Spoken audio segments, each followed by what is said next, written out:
For decades, the world of economics has been built on this really beautiful idea that the economy is a system that's always trying to find a perfect, stable balance. But what if that's not how the real world works at all? What if reality is a lot messier, and the models we've been using have been missing a huge piece of the puzzle? And believe it or not, this isn't some new debate. This quote here shows that economists have been wrestling with this exact problem, this unfinished business, for more than 100 years. See, the hard part has never been describing that final, perfect destination. The real challenge is building a model that can actually show us the journey, all the messy, unpredictable steps we take along the way. So on one side, you've got the clean, elegant world of theory, where everything just clicks into place. And on the other, well, you've got reality, a chaotic storm of individual choices, unexpected events, and just constant, nonstop change. The real question is, how on earth do you build a model that can actually handle that storm? Well, a really fascinating answer is coming from a place you might not expect: physics. There's a new approach called general constrained dynamics, or GCD for short, and it basically throws out the old goal of finding a perfect balance. Instead, it treats the economy like a physical system that's constantly in motion, full of forces and power and rules that guide its path. Okay, so the first big idea here is something called economic force, and it's actually super simple. Just think of it as desire. Your desire to get a new job, or a company's desire to increase its profits. Each one of those wants, those goals, is a force that you're pushing onto the system. But of course, just wanting something isn't enough, right? You also need what the model calls economic power. That's your actual ability to make the change you want. I mean, you can want a new house, but you need the money, the power, to actually buy it. So in this model, the economy's movement is really just the sum of everyone's desires colliding with their actual ability to do something about it. So how do we figure out what we want in the first place? Instead of pretending we're all supercomputers who can perfectly map out our entire lives, this model uses a much more realistic idea called bounded rationality. The source uses this great analogy. It's like you're climbing a hill in the fog. You can't see the top, but you can look at where you're standing right now, find a direction that looks a little bit better, and just take one small step that way. We're all just trying to make gradual improvements. All right, so think about it. If you've got millions of people and companies all just pushing and pulling with their own forces, all just trying to take one small step to make their own lives a little bit better, what keeps the whole thing from just flying apart into chaos?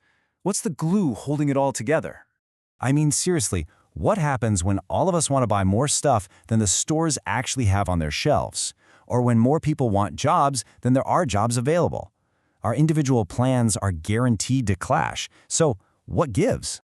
Well, the answer lies in the fundamental rules of the game. The economy isn't just a free-for-all. It's a deeply connected web. When I spend money, that becomes your income. When a company takes out a loan, it becomes an asset on the bank's books. These aren't just suggestions. They are hard, unbreakable rules of accounting. And this brings us to what is honestly the secret sauce of this whole model, something called constraint forces. You can think of these as the economy's invisible referees. When all our individual plans smash into each other and don't add up, these forces automatically kick in to make sure the fundamental rules are never, ever broken. They're what make the system consistent, even when our plans aren't. Okay, so we've got the pieces: economic forces, power, and these invisible constraint forces. But what actually happens when you put it all into motion? This is where things get really interesting. The researchers decided to hit their messy little model with a major economic shock, just to see what it would do. So they ran a test. They hit their model with one single policy shock.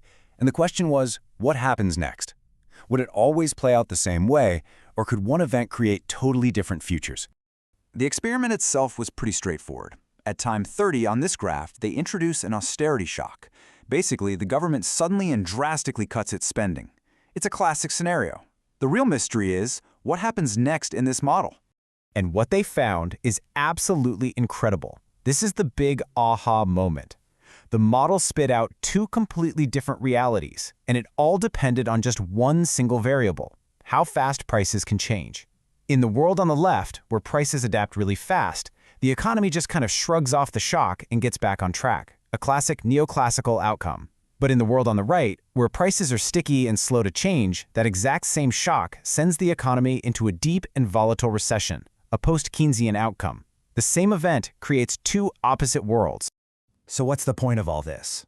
Why go to the trouble of building such a messier model? Because for what might be the first time, we have a single framework that can actually create these competing economic realities we see debated all the time. So let's just recap the big takeaways here. First, we don't have to be stuck assuming the economy is always in balance. Second, we can model people as they really are, just trying to climb their own little hill in the fog. Third, and this is huge, we see how something as simple as the speed of price changes can completely alter our economic destiny. And maybe the most mind-bending idea of all, those things we always thought were problems, like sticky prices, they might not be bugs. They could actually be features that help keep the system stable. And that really brings us to the final big question. For so long, our economic maps have shown us a world that's neat, tidy, and balanced. But if we finally have a tool that can map the messy, dynamic, unbalanced territory that we actually live in, what new landscapes, what hidden dangers, and what incredible new possibilities will it finally allow us to see?